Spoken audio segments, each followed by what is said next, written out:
নমস্কার, নববাংলা লাইভে আপনাদেরকে স্বাগত। আজকে আমাদের গন্তব্য রায়গঞ্জ লোকসভা। রায়গঞ্জ লোকসভার কেন্দ্রে কালিয়াগঞ্জ বিধানসভার অন্তর্গত জনতার কি রায়, কি আশা, কি প্রত্যাশা তা আমরা জেনে নেব।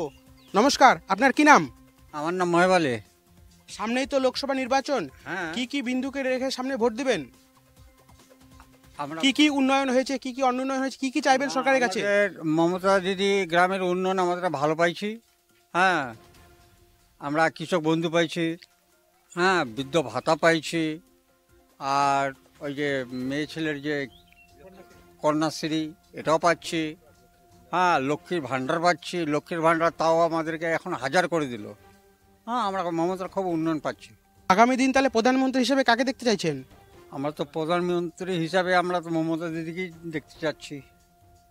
যে মমতা দিদি যদি প্রধানমন্ত্রী হতো তাহলে আমরা খুব ভালো আরও উন্নয়ন পেতাম। তাহলে আগামী দিন যে বিদায় সাংসদ হয়েছে দেবশ্রী চৌধুরী, আপনার কি তার গত 5 বছরে এলাকায় দেখতে পেয়েছেন? ওর চেহারাও দেখিনি। ওই ভোটের সময় একবার দেখা হয়েছিল, তারপরে ওর চেহারা এখনও দেখা হয়নি আমাদের।